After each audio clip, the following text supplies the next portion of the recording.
Hello everyone. आज से हम लोग जो हमने पॉलिटी की थी उसके हम आगे का कवर करेंगे एक्ट ऑफ 1786 से।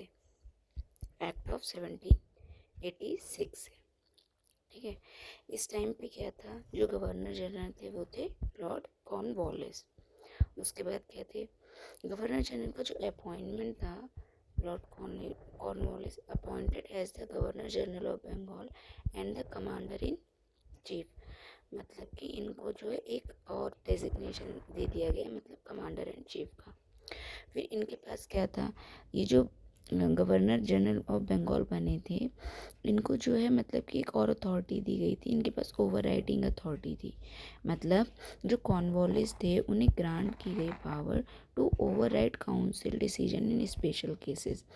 मतलब कि इन्होंने एक तरीके से इनके पास ये पावर आ गई थी कि जो काउंसिल के डिसीजन, जो 4 मेंबर्स की काउंसिल थी गवर्नर जनरल की, 4 मेंबर्स की थी ना, तो इस काउंसिल को भी ओवरराइड कर सकते थे। मतलब जो इन्होंने कह दिया फिर उसी का फेवर किया जाएगा। फिर आता है next charter act of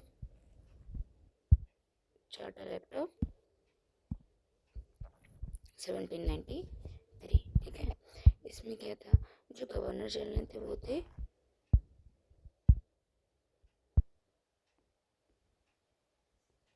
John Shore, ठीक है।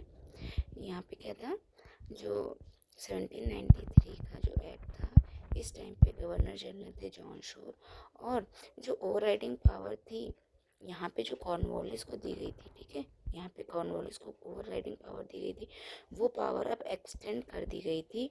और ये पावर जो है ग्रांट कर दी थी Lord Cornwallis for extended to future governor generals and governor of presidencies. मतलब कि जो लॉर्ड कॉर्नवालिस को ये जो पहली बार पावर मिली थी ओवर राइडिंग पावर, ये अब क्या हुआ कि इनके बाद जो है फिर जितने भी फ्यूचर गवर्नर जनरल आए उन सबको ये पावर मिल गई कि वो जो है काउंसिल जो थी 4 मेंबर की, उन्हें जो है ओवर राइड कर सकते हैं, ठीक है।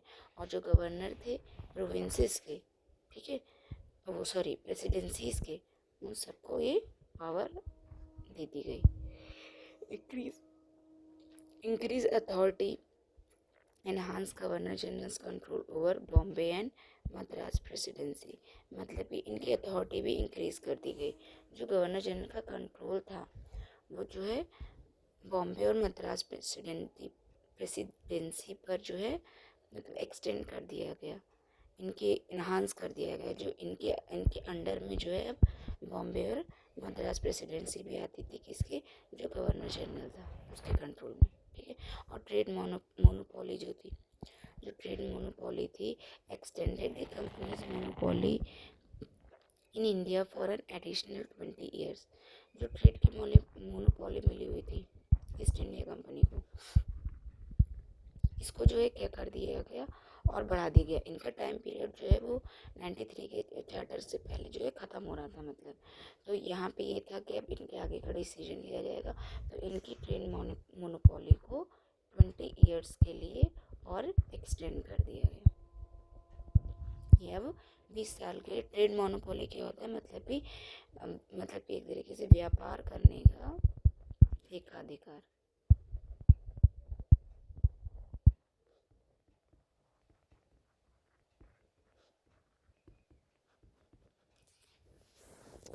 उसके बाद आता है कि जो काउंसिल मेंबरशिप थी, specified that commander in chief would not be a council member unless appointed.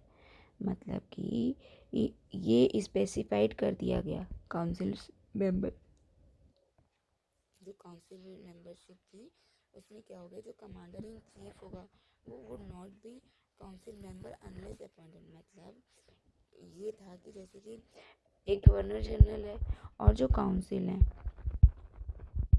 ये एक गवर्नर जनरल है, ये 4 है, ये सब मिलके पूरा एडमिनिस्ट्रेटिव और ये सब देखते थे, ठीक है।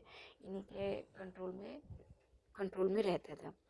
अब क्या हुआ कि जब यहाँ पे ये था कि जो गवर्नर जनरल है वो गवर्नर जनरल तो रहेगा, उसके पास ओवर राइटिंग पावर भी रहेगी इसकी, लेकिन वो इसका कमांडर इन चीफ तब तक नहीं बनाया जाएगा जब तक उसको जो है पर्सनली इस बात के लिए अपॉइंट ना किया जाए। ठीक है, तो ऐसा नहीं है कि वो उसको यहाँ इस पद पे होने के बाद बाय डिफ़ॉल्ट वो यहाँ का जो है कमांडर इन चीफ बन जाएगा, नहीं। इसके कमांडर इन चीफ बनने के लिए उन्हें जो है अलग से अपॉइंटमेंट या अपॉइंट किया जाएगा। फाइनेंशियल प्रोविजंस क्या क्या ऐड किए गए थे या क्या बदलाव आया था उनमें? Mandated payment for board of control members and staff from Indian revenue. मतलब ये लोग देखो कितने चालू थे, मतलब कि आप एक दूसरे देश के लोग हो, ठीक है, आप यहाँ पे आए, आपने पहले तो ट्रेड करके आप घुसे यहाँ पे, आपको यहाँ से फ़ायदा होने लगा, आपने यहाँ की पॉलिटी में एंटर कर लिया, फिर आप राज करने लगे यहाँ पे, समझ लीजिए एक तरीके से। ठीक है, अब जब आप यहाँ पे राज करने लगे हो, ठीक है, यहाँ पे राज करने लगे हो, तो आप ये कह रहे हो कि जो ये अपॉइंटमेंट इन लोगों का हुआ है, ठीक है, यहाँ पे जो इन लोगों का अपॉइंटमेंट हुआ है, ये पूरा ट्रेड और एडमिनिस्ट्रेशन और पॉलिटिक्स संभालने के लिए जो भी यहाँ के लोग हैं, जो भी ऑफिसर्स यहाँ पर आए हैं, उन सब का जो भी पेमेंट होगा, जो सैलरी होगी या जो खर्चा होगा, वो यहाँ के रेवेन्यू से होगा। मतलब लोग आपके फ़ायदा आपको, लेकिन उनका जो खर्चा है वो यहाँ के लोग उठाएंगे, इनका टैक्स, इनका पावर। भाई जब आप अपने वहाँ से लाए हो तो आप एक सर्विस की तरह कर रहे हो तो आप अपने वहाँ से दो, लेकिन नहीं, यहाँ से दिया जाएगा। बहुत चालू थे ये लोग। फिर क्या हुआ, ठीक है, तो ये चेंजेस चार्टर एक्ट जो 1793 का था उसके अंडर में आए। अब आती है बारी जो ये चार्टर एक्ट है 1813 का। इस टाइम पे जो गवर्नर जनरल थे वो थे लॉर्ड मिंटो, ठीक है, लॉर्ड मिंटो वन। फिर इन्होंने क्या करा, ended the trade monopoly of in east India company allowing all British merchants to trade in India except trade in China and trade in tea। मतलब कि जो ईस्ट इंडिया कंपनी थी, पहले इसी को सिर्फ एक तरीके से ट्रेडिंग राइट वगैरह दिए गए थे, मतलब कि इंडिया के साथ सिर्फ यही ट्रेड कर सकते। अब क्या हुआ, इस एक्ट चार्टर एक्ट के अंडर में ये रूल निकला, मतलब कि ये लीगलाइज हो गया कि जो ईस्ट इंडिया कंपनी है वो सिर्फ चाइना का जितना भी ट्रेड चाइना के साथ होगा और जितना भी ट्रेड टी में होगा, चाइना और चीन वो चाय के साथ, जो इन दोनों ट्रेड के अलावा इस पर इनकी होलसेल जो है मोनोपोली रहेगी। लेकिन जो बाकी की ट्रेड है, मतलब और भी जो भी बिजनेस होगा और जो भी ट्रेड होगा, वो बाकी सबके लिए जो भी ऑल ब्रिटिश मर्चेंट जो थे वो कर सकते थे, मतलब इनके अलावा भी कर सकते थे लोग। लेकिन जो चाइना और टी वाला है वो जो एंगल जो है वो सिर्फ और सिर्फ अभी भी EIC के लिए रहेगा। फिर आया कि asserted British crown sovereignty over companies territory, मतलब कि इन्होंने क्या करा कि जो पहले तो ये लोग ये कहते थे हम एक ट्रेडिंग कंपनी है, एक ट्रेडिंग कंपनी है, एक ट्रेडिंग कंपनी। फिर इन्होंने क्या करा, जो कंपनी जो इंडियन टेरिटरी थी, जो इंडियन टेरिटरी थी उस पर इन्होंने कहा कि क्राउन, ब्रिटिश क्राउन की सोवरेनिटी है, मतलब कि यहाँ जो इंडियन टेरिटरी है वो ब्रिटिश क्राउन के एक तरीके से अंडर में आती है। उसके लिए सारी पावर, सारी रेगुलेशन, सब लॉ बनाने का अधिकार जो है वो ब्रिटिश क्राउन के अंडर आता है।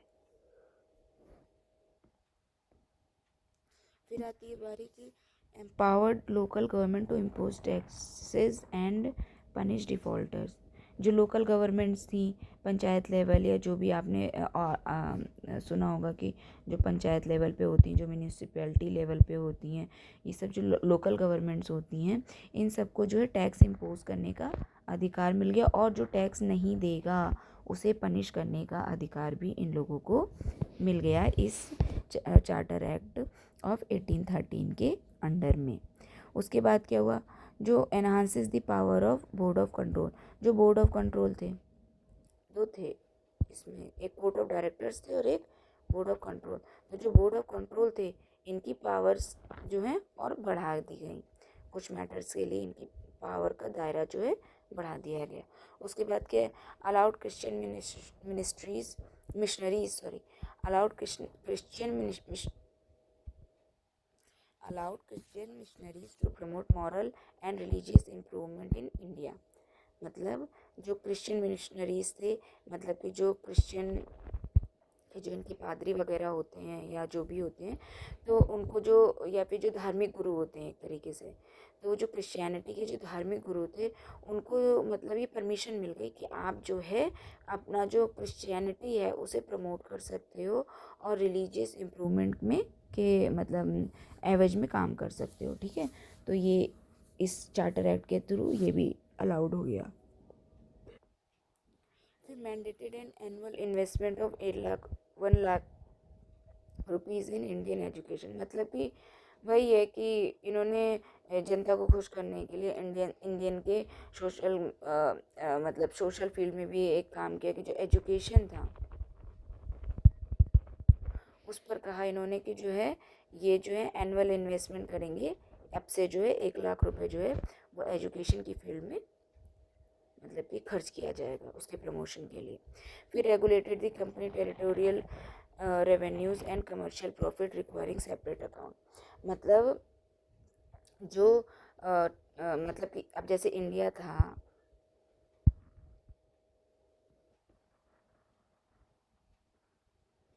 ये कुछ ऐसा ऐसा है ना, देखो मुझे अभी मैप बनाना नहीं आता, मतलब मैं एक आपको ऐसे बता रही हूँ। ठीक है, ऐसा कुछ है, मतलब ये थोड़ा ऐसे करके है। ठीक है, ये कुछ ऐसे करके है ना, तो इसमें क्या है कि जो यहाँ पे क्या था ना कि बहुत सारी प्रोविंसेस थी, कश्मीर है, ठीक है, यूनाइटेड प्रोविंसेस है, इधर बंगाल है, इधर मद्रास है, महाराष्ट्र वाला है एरिया है, ठीक है, इधर गुजरात है, सूरत है, गोवा, केरला वाला एरिया, कर्नाटक वाला एरिया, ये सब एरिया थे। तो ऐसा नहीं था कि पूरे पूरे मतलब पूरे इंडिया पर ही ये हो गया था कि इनका पूरा कंपनी का वो हो गया था, ये पैर पसार ही रहे थे। तो जितनी भी टेरिटरीज़ इनके अंदर में थी उस टाइम पर, उसके जो कंपनी के जो टेरिटोरियल रेवेन्यूज़ थे और कमर्शियल प्रॉफिट्स थे उनके लिए जो है ना अलग अलग अकाउंट बनाना था, मतलब कि आपको उनको सेपरेट करना था, उनको मिक्स नहीं करना था, ताकि कहाँ से क्या फ़ायदा हो रहा है, क्या नुकसान हो रहा है, इसको मतलब इजीली पता लगाया जा सके, जो क्राउन है उसके लिए इजीली हो सके। तो कंपनी के जो टेरिटोरियल रेवेन्यूज़ थे, ठीक है, जो टेरिटोरियल रेवेन्यूज़ थे और जो कमर्शियल प्रॉफिट्स थे, टेरिटोरियल रेवेन्यूज़ मतलब कि जो उसके दायरे में आते हैं टेरिटोरी के, पर्टिकुलर टेरिटोरी के, और कमर्शियल रेवेन्यू जो ट्रेड से आते हैं। ठीक है, टेरिटोरियल रेवेन्यूज़ होते हैं जो टैक्सेस वगैरह से जो आते हैं उस तरीके के जो रेवेन्यूज़ होते हैं, और कमर्शियल होते हैं जो आपके बिजनेस से या ट्रेड से प्रॉफिट होता है। तो ये दोनों आपको अलग अलग करने थे। फिर नेक्स्ट आता है इधर पे चार्टर एक्ट ऑफ 1833। इसमें क्या था कि जो यहाँ पे जो गवर्नर जनरल थे वो थे विलियम बेंटिक। ठीक है, इन्होंने क्या करा, mark the final step toward centralization in British India, giving it an all India character. इन्होंने जो है ना काफ़ी अहम भूमिका निभाई थी सेंट्रलाइजेशन के, मतलब जो जैसे सेंट्रलाइजेशन क्या होता है कि सारी सत्ता का जो है ना एक किसी अथॉरिटी के अंडर में कंट्रोल होना। जैसे राजा महाराजा लोग होते थे, वो ये होता था कि छुटपुट राज्य और जगह पे राज्यों में कर दिए थे, लेकिन एक जो है एक प्रांत के 2 राजा नहीं होते थे। मतलब कि आप भी राज कर रहे हो, इंडिया के 2 राजा हो ना, शहंशाह एक ही होते थे, मतलब वो फिर छुटपुट लोग इनके अंडर में काम करते थे। तो इस तरीके को इस तरह के जो पावर होती है, जब एक ही के अंडर में सारी पावर आ जाती है होल सोल अथॉरिटी में, तो उसे सेंट्रलाइजेशन कहते हैं। तो इन्होंने जो था विलियम बेंटिंग ने, इन्होंने सेंट्रलाइजेशन की तरफ जो है बहुत ज़्यादा काम किया था। लीगलाइज ब्रिटिश कॉलोनाइजेशन, इन्होंने जो ब्रिटिश कॉलोनीज थी उन सबको लीगलाइज कर दिया कि मतलब हमने जो कॉलोनीज बनाई हैं वो लीगल है, उसमें कुछ भी गलत नहीं है। The East India Company became an administrative body holding territories interest of his majesty his heirs and successor. मतलब कि जो ईस्ट इंडिया कंपनी थी वो बन गई क्या, एडमिनिस्ट्रेटिव बॉडी बन गई एक। अभी तक तो वो एक ट्रेडिंग कंपनी के तौर पे काम कर रही थी। ठीक है, इन्होंने उसे एक तरीके से लीगलाइज कर दिया। कैसे लीगलाइज कर दिया कि अब वो एक एडमिनिस्ट्रेटिव अथॉरिटी हो गई। मतलब कि जैसे कि मान लो कि एक एग्जांपल हो, जैसे कोई अभी हमारे देश में कोई बड़ी कंपनी है, कोई सी भी ले लो, टाटा की या रिलायंस है या कोई सी भी कंपनी हो गई मान लो। ठीक है। तो अब क्या है कि वो अभी तक तो ट्रेड कर रहे थे, ठीक है। कल को ये कह दिया जाए कि मतलब इनके पास ये पावर है कि एडमिनिस्ट्रेटिव जो है इनके जो जैसे कि टाटा कंपनी के जो सीनियर्स हैं या जो मतलब जो हाई पोजीशन पे हैं, जो सेंट्रलाइज अथॉरिटी है, या फिर जो रिलायंस या इसकी जो जैसे कि मुकेश अंबानी मतलब कि जो सेंट्रलाइज अथॉरिटी हैं, तो इस इनको क्या कहा गया कि ना आप जो है क्या कहते आप एडमिनिस्ट्रेटिव डिसीजन ले सकते हैं। मतलब कि यहाँ पे क्या लागू होगा, क्या नहीं लागू होगा, आज से क्या होगा, यहाँ की व्यवस्था कैसी चलेगी, क्या होगा, आप इन सब में मतलब इन सब मैटर में जो है दखल अंदाजी कर सकते हैं। और दखल अंदाजी नहीं कि वो सिर्फ ये नहीं है कि आप ज़बरदस्ती दखल अंदाजी कर रहे हैं, वो तो आप कर रहे हैं, लेकिन उसे लॉ बनाकर लीगल भी कर दिया गया। सारी टेरिटरीज़ में सब कुछ इनके अंडर में आ जाएगा, ठीक है। ये जितना भी काम करेंगे। फिर ended the companies monopoly on trade with China and T. और इसने क्या करा था, जो चार्टर एक्ट ऑफ 33 थी, इसने जो है मोनोपोली को एंड कर दिया था। चाइना और टी वाले जो ये 13 में मिली थी, 1813 के उसमें चार्टर एक्ट में इनको सिर्फ इसकी मोनोपोली रह गई थी, बाकी सब में तो हट ही गई थी। लेकिन 1813 में 33 में आके ये जो चाइना और क्या कहते हैं चाय वाली, ये दोनों भी हट गई। अब इस सारे ट्रेड जो है इक्वल कंपटीशन दे दिया इन्होंने कि मतलब ये सबके लिए, इस पर किसी की मोनोपोली नहीं है। फिर क्या हुआ, द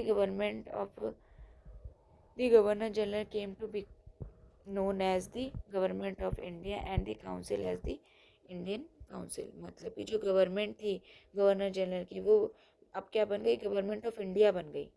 मतलब एक छोटी सी मतलब एक जो भी कंपनी थी, ईस्ट इंडिया कंपनी छोटी थी या बड़ी थी, एक ट्रेडिंग कंपनी आके, ठीक है, उसका गवर्नर जनरल वो अब गवर्नमेंट ऑफ इंडिया हो गया। आप सोच रहे हैं क्या कंपैरिजन हो रहा है। अब उनकी जो काउंसिल थी वो इंडिया की काउंसिल, मतलब कि अब आज वाले से कंपेयर करो तो जो ट्रेडिंग कंपनी का जो या जो ब्रिटिश जो गवर्नर जनरल अपॉइंट करते थे, वो जो गवर्नर जनरल था वो एक तरीके से समझ लीजिए जैसे कि हमारे आज प्राइम मिनिस्टर होते हैं उनकी उपाधि ले लेगा। और जो वो थी उसकी जो 4 मेंबर की गवर्निंग काउंसिल हुआ करती थी, वो जो है क्या कहते, वो जैसे हमारे आज के काउंसिल मिनिस्टर होते हैं उनकी जगह ले लेंगे। और जो designated as the governor general of Bengal as the governor general of India. मतलब कि पहले जो था क्या हुआ था, बंगाल, मद्रास और जो बॉम्बे था, ये तीनों अलग अलग थे, अपने अपने स्फीयर में काम करते थे। फिर क्या हुआ, जो बंगाल था इसे ज़्यादा सीनियर कर दिया और इन दोनों को इसके नीचे लेकर आ गए। मतलब कि ये बंगाल हो गया और यहाँ पे बॉम्बे हो गया और यहाँ पे मद्रास हो गया, ये इसके सबऑर्डिनेट हो गए। मतलब इनका गवर्नर जनरल जो है इसको एक तरीके से वो करेगा, क्या कहते हैं, इसके अंडर में रहेगा, ठीक है। अब क्या हुआ कि जो ये जो बनाया गया गवर्नर जनरल जो बनाया गया था बंगाल का, गवर्नर जनरल की उपाधि पहले तो ये था कि गवर्नर जनरल ऑफ बंगाल था वो, अब उसे कर दिया गवर्नर जनरल ऑफ इंडिया, ठीक है। उसे गवर्नर जनरल ऑफ इंडिया की उपाधि दे दी गई। मतलब अब से वो गवर्नर जनरल ऑफ इंडिया रहेगा। और ऐसे फर्स्ट जो थे गवर्नर जनरल कौन थे, वो विलियम बेंटिक थे, ठीक है।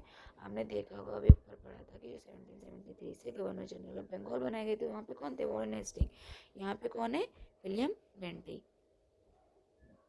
इनके पास फुल सिविल और मिलिट्री पावर्स होती थी, ठीक है। फिर transfer legislative power from Bombay Madras to the governor general of India with laws terms act. मतलब कि और जो पावर थी बॉम्बे और मद्रास की, वो जो है गवर्नर जनरल ऑफ इंडिया पे ट्रांसफ़र कर दी गई। और जो अब ये लॉ बनाएंगे उन्हें एक्ट कहा जाएगा, मतलब वो पूरे देश में लागू होंगे। Empowered the governor general to amend the repeal the laws in British India. मतलब इनको इतनी पावर दे दी गई कि ये जो है अब जो है कोई भी लॉ को अमेंड कर सकते हैं, रिपील कर सकते हैं इन ब्रिटिश इंडिया में। अमेंडमेंट क्या होता है, अमेंडमेंट क्या होता है, मतलब कि जैसे कि हमारा कोई लॉ चला आ रहा है या कोई आर्टिकल चला आ रहा है, ठीक है। अब हमारा जब 1950 में लागू हुआ तब से कॉन्स्टिट्यूशन जो चला आ रहा है चला आ रहा है। फिर अब आज के ज़माने के हिसाब से बहुत सारे चेंजेस हुए हैं सोसाइटी में, हमारे रहन सहन में, कल्चर में, और हम जो धीरे धीरे डेवलपमेंट हुआ है इसके हिसाब से जो ये पुराने आर्टिकल हैं ये तो उस समय की स्थिति के हिसाब से बनाए गए थे। अब आज की स्थिति के लिए इनमें चेंजेस ज़रूरी हैं, तो उसके लिए जो प्रोसेस होती है उसे कहते हैं अमेंडमेंट। उसके लिए प्रॉपर प्रोसेस होती है, प्रॉपर मेजॉरिटी लगती है। मतलब ये नहीं है कि एक आदमी आया और उसका मन करा कॉन्स्टिट्यूशन ऑफ इंडिया को बदलने का तो उसने बदल दिया। ऐसा कुछ नहीं है कि मतलब आप केवल एक प्राइम मिनिस्टर भी उठ के, ऐसा नहीं है कि उनका मन करेगा तो बदल दिया जाएगा। उसके लिए प्रॉपर मेजॉरिटी लगती है, उसके लिए एक तरीके से डेमोक्रेसी वाला सिस्टम यूज़ किया जाता है। मतलब कि सारे जो काउंसिल मिनिस्टर होते हैं, कैबिनेट मिनिस्टर्स होते हैं, इनकी बाकायदा वोटिंग होती है, ठीक है। फिर जो है बिल पास होते हैं, लॉ बनते हैं, तब जाके अमेंडमेंट होता है पर्टिकुलर कॉन्स्टिट्यूशन में। तो अब इनको जो है पावर मिल गई थी अमेंड करने की और किसी लॉ को रिपील करने की। मतलब कि कोई ऐसा लॉ है जो बहुत पुराना चला आ रहा है, मान लो जैसे कि हिंदू कोड बिल था या मुस्लिम लॉ था, उसके अकॉर्डिंग दोनों रिलीजन जो है अपने अपने जो है दायरे में काम करते थे, उसके हिसाब से ये लोग एक तरीके से सारे मैटर सुलझाते थे। लेकिन अब अगर मान लो इनको कोई लॉ अच्छा नहीं लग रहा है या इनको कोई लॉ पसंद नहीं आ रहा है, तो ये क्या करेंगे, उसे जो है रिपील भी कर सकते हैं, ठीक है। मतलब कि उसे जो है ख़त्म भी कर सकते हैं। रिपील का मतलब ये हुआ, और अमेंडमेंट का मतलब होता है उसे थोड़ा सा बदलाव करके चेंज करना, और रिपील का मतलब उसे ख़त्म करना। Proposed an open competition system for civil servant selection but faced opposition from the court of directors। मतलब इन्होंने क्या करा कि इन्होंने सोचा ना कि ओपन कंपटीशन, जो सिविल सर्वेंट सिलेक्शन का जो एग्ज़ाम होता था, जैसे कि जो अब आज आईएएस और पीसीएस वगैरह बनते हैं, ठीक है। तो इन्होंने क्या करा कि मतलब इन्होंने कहा कि जो इसका ओपन कंपटीशन रख देते हैं। मतलब कि पहले ये था कि ब्रिटिशर्स ही अलाउड होते थे या कुछ स्पेशल लोग ही मतलब ये एग्ज़ाम दे पाते थे, लेकिन इन्होंने कहा कि अब जो है ओपन कंपटीशन कर देते हैं। मतलब कि इसमें जो भी एलिजिबल है, जो क्राइटेरिया को पूरा कर ले रहा है, उस सब लोग जो है इस कंपटीशन में बैठ सकते हैं। But face opposition from the court of director. लेकिन इस बात को कोर्ट ऑफ डायरेक्टर्स ने अपोज कर दिया और उन्होंने ये बात नहीं मानी। एस्टैब्लिश द इंडियन क्या करा है, establish the Indian law commission 1834 for legal codification chaired by Lord Macaulay. इन्होंने क्या करा, इंडियन लॉ कमीशन जो कि 1834 का है उसको जो इस्टेब्लिश किया।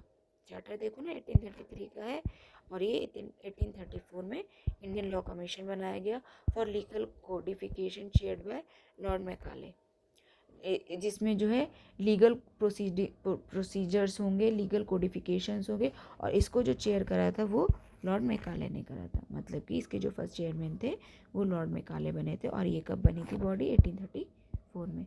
फिर आता है एक ये चार्टर एक्ट ऑफ 1853। इसमें क्या था, इसके टाइम पे जो गवर्नर जनरल थे वो थे लॉर्ड डलहौजी, ठीक है।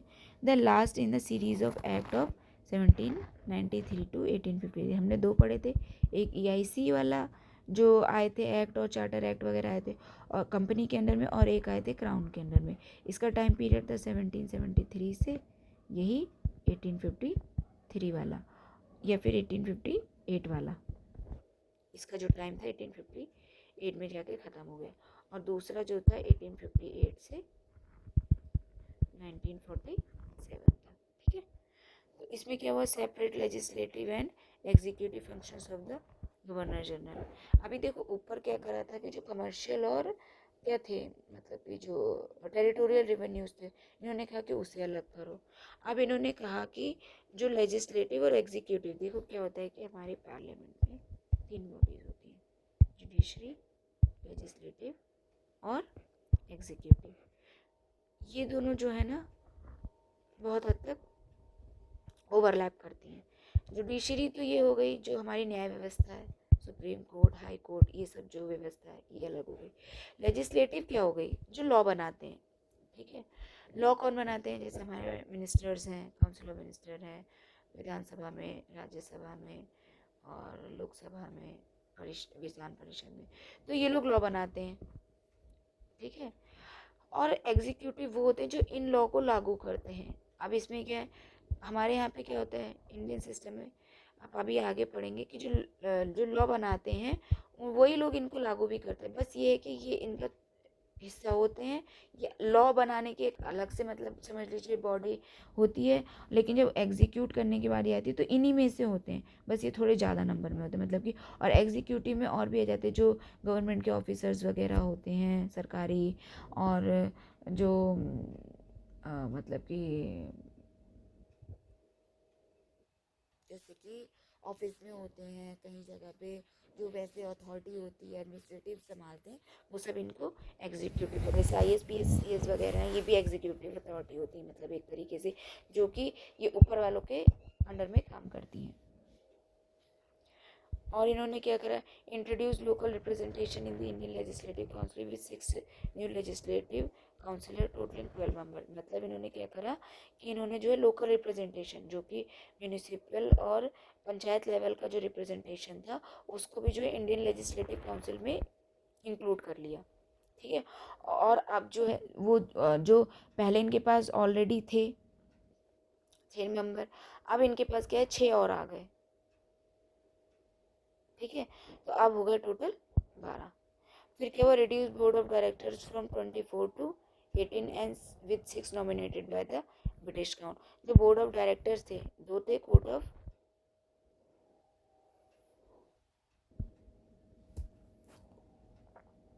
अलग अलग बॉडी बताई गई हैं, जैसे जैसे इवोल्यूशन होता रहा है इनका, अपने हिसाब से लोग चेंज करते रहे। बोर्ड ऑफ डायरेक्टर्स हैं, ठीक है, और क्या है कोर्ट ऑफ वो सॉरी बोर्ड ऑफ कंट्रोल थे। तो इस तरीके से काउंसिल्स बनाई गई थी। इन लोगों ने अपने अपने ज़रूरत के हिसाब से अलग अलग बॉडी बना दी। उसके बाद क्या था, जो जो लेजिस्लेटिव काउंसिल थी वो फंक्शन करती थी एज पार्लियामेंट। जो लेजिस्लेटिव काउंसिल उसको पार्लियामेंट वाला फंक्शन पूरे मिल गए। ठीक है, mirroring British procedures mini parliament, मतलब कि वो जो है क्या करते थे, जैसे अब लंदन में ब्रिटिश लोग बैठे हुए थे, उनकी अपनी पार्लियामेंट तो थी, उन्होंने इसको जो है एक तरीके से मिनी पार्लियामेंट का पार्लियामेंट की उपाधि दी थी। किसको, जो यहाँ पे जो लेजिस्लेटिव काउंसिल थी। ठीक है, implemented an open competition system for civil service recruitment, Indian participant the Macaulay committee was appointed in 1854। क्या हुआ कि इन्होंने जो है मतलब कि देखो ऊपर वाले में क्या था, यहाँ पे इन्होंने जो है बात कही थी कि हम जो है ओपन कंपटीशन रखते हैं, किसके लिए, सिविल सर्वेंट के लिए। लेकिन जो कोर्ट ऑफ डायरेक्टर्स थे इन लोगों ने साफ मना कर दिया। लेकिन यहाँ पे क्या हुआ, ये जो ओपन कंपटीशन वाला सिस्टम था इसको लागू कर दिया फॉर सिविल सर्विसेज रिक्रूटमेंट के लिए। अलाउ किया गया इंडियन पार्टिसिपेंट्स को, और मैकॉलेज कमेटी बनी थी जो वो इससे ही रिलेटेड थी, सिविल सर्विसेज से रिलेटेड, जो कि 1854 में बनी थी। फिर the 4th law member gained voting rights as a full member. जो 4th लॉ मेंबर था उसको जो है वोटिंग राइट मिल गया एज अ फुल मेंबर। ठीक है, वोटिंग राइट मतलब जो वोट देने का अधिकार होता है वो ज़रूरी होता है। मतलब ज़रूरी क्या होता है, आप उससे डिसाइड होता है कि जो भी डिसीजंस लिए जा रहे हैं हमारी पार्लियामेंट की बिल्डिंग में वो लागू होंगे या नहीं लागू होंगे, या ये वहीं ख़त्म हो जाएंगे, जैसे जिसको वोट मिलते हैं उस हिसाब से। ठीक है, तो आज ये इसका पॉलिटी का हमारा सेकेंड पार्ट था, जो अब यहीं पे ख़त्म होता है। अब हम अगली वीडियो में जो इसका थर्ड पार्ट आएगा उसमें जो है हम 1858 से 1947 तक का कवर करने की कोशिश करेंगे जितना हो पाएगा। हो सकता है कि अभी जो है 2 वीडियो और आए, मतलब इसको ये सेकंड वाले के बाद 2 और आए, तो हो सकता है ये टोटल 4 वीडियो में पूरा कवर हो। थैंक यू, आप लोग पढ़ते रहिए बस।